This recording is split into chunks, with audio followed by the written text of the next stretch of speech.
Well, everyone, it finally happened. We finally got some new gameplay, or premiere gameplay, of Aliens Dark Descent. The most recent Alien game to come out, and hopefully one that looks pretty good, if I do say so for myself. Now, to pick you up to speed on what the game actually is, it's coming from the developer Tindalos Interactive, and it's going to be published by Focus Entertainment, a publisher that I really enjoy, and one whose games I always think are going to be at least pretty decent.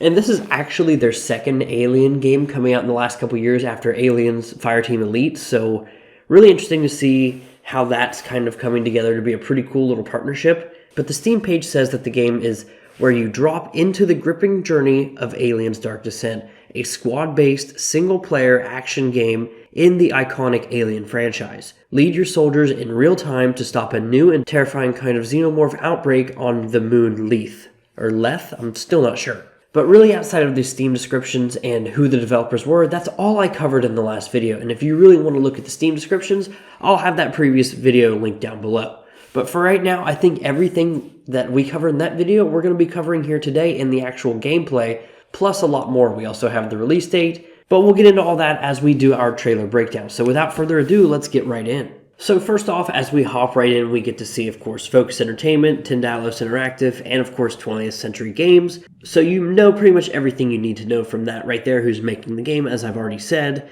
But then we get a voiceover from one of the developers for the game, and with that we've got some shots from, basically some cinematic shots from the game, not actual in-game, but probably like a cutscene or something, or we've got like an alien walking, moving into an on-planet base, but then also the spaceship that we're actually coming in on, which is the Otago, which is a new one. And I just want to say now that with these kind of quick shots and some of these up-close character moments, the character models do look a lot better from the reveal trailer, so that's really cool to see. There's definitely a stylized look to this game, but I think that can be fine in these cinematics because personally, I think that the horror of this game isn't really going to be there. I think there could be stress levels, and we'll get into why in just a few moments, but I don't think there's going to be much horror here, so these cutscenes really need to sell any type of fear that there's going to be. But then, of course, we get the splash screen of Aliens Dark Descent, once again, the red theme. But as we move in here, what gets really interesting is we actually see our first look at the in-game HUD. Now, of course, we're acting as almost like Lieutenant Gorman from Aliens, where we're sitting off in our little vehicle while we're waiting for our Marines to do our bidding, right? So with that being said, we're kind of controlling these guys in a top-down fashion, real time. We give the commands, and the best Marine for the job does what needs to be done. So as you can see here, we see quite a few different things. We've got the detected meter, which right now it says hunted. Later on it'll say undetected, and it talks about the alien aggression even. And then just down from that, we've got the map in the bottom right corner, or more the motion tracker, I should say. And then, of course, the stress indicator as well, which it kind of shows here that the stress is a little bit higher. In the top left corner, of course, we've got our objectives. It says one new objective. Later on, it'll say that there are 2 side objectives.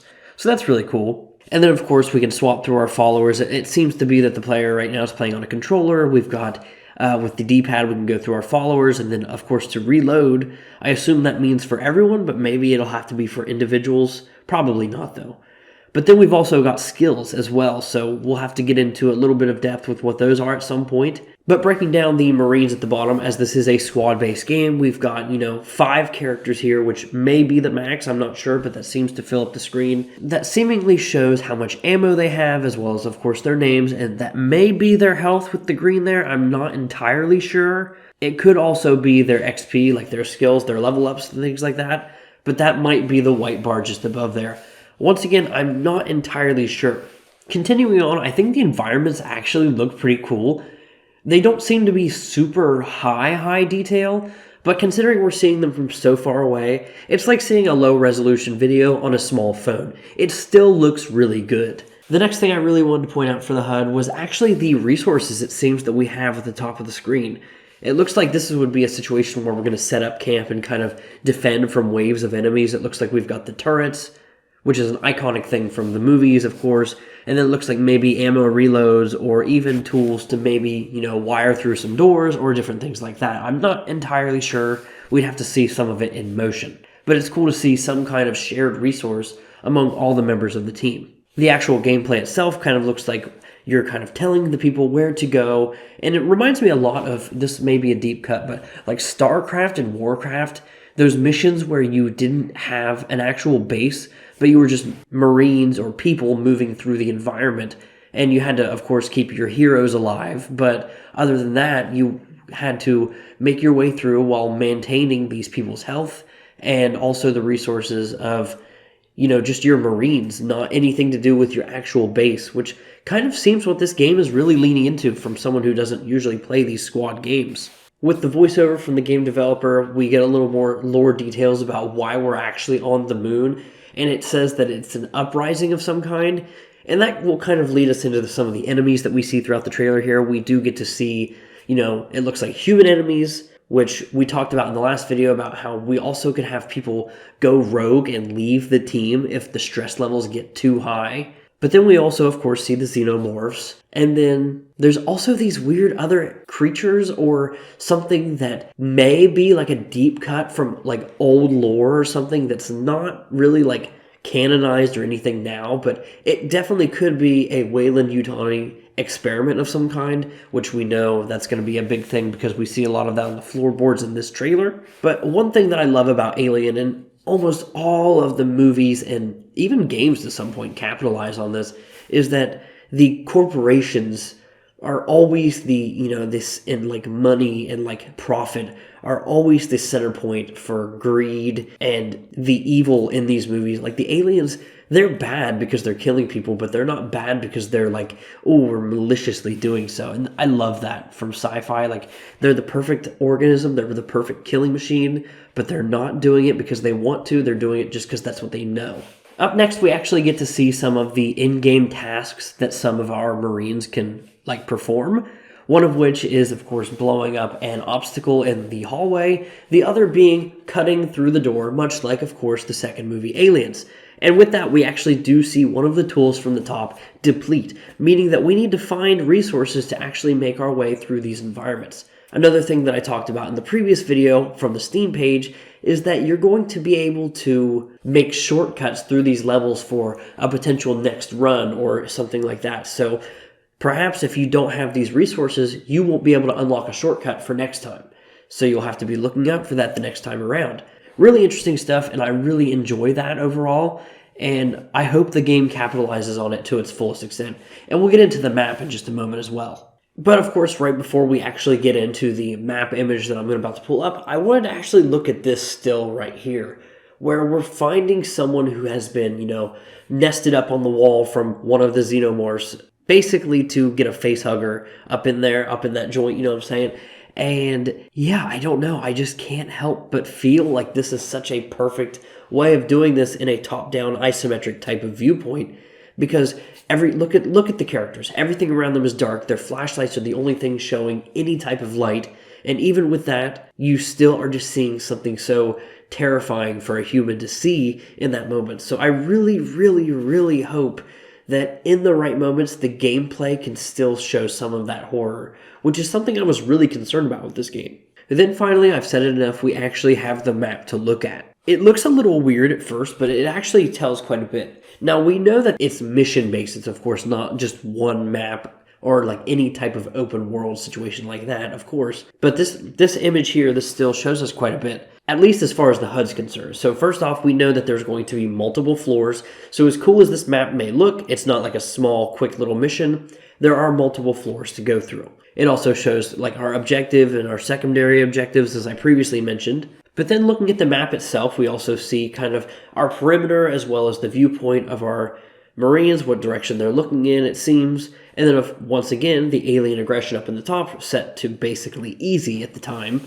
But outside of gameplay, it's really interesting to see that outside of like things like the legend, where we can look at what the different indicators mean, but we also have what seems to be a mission briefing, which pretty much is probably the lore contextualization of why we're there. But then also outside of the map, it seems that we can switch to things like the codex, which will be really interesting for maintaining the lore information. Let me know if you want to see lore videos about the game once it releases. But then also we can inspect our squad, seemingly to drop someone, and if we find someone new, in case we only have to keep 5 members, that would be really interesting. Then also, whatever Xenotex is, I'm not really sure what that could mean, but I'm really curious. So Let me know what you think that'll be down below, and yeah, I guess that'll be that. Then after that, we get our first look at combat, which while it is real time, it does actually show that we can slow down time, so we can kind of get some precision in there. For example, using a grenade to kind of clear out this little group of, I'm going to say test subjects, because they're definitely not just straight up humans. They can't be. Or at least they were humans, and they're like brought back from the dead with necromorph or something. Then after that, of course, we get to see the turrets being used, as I mentioned earlier, where we kind of set up camp and are going to defend against waves of xenomorphs.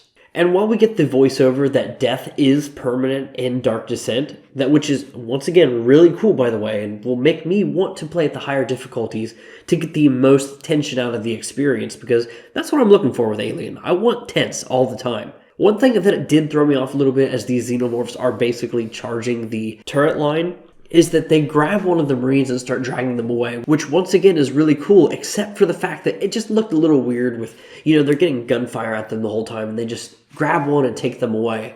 Again, it looks a little weird. I really wonder if the Marines will ever have to split up in any meaningful way. It'd be really cool if 2 Marines had to do, an objective to get a door going at the same time. So where they would be separated, you'd have to kind of, separate your resources just a little bit, but it doesn't really seem like that could be the case in this game. But it would be a really cool concept all the same.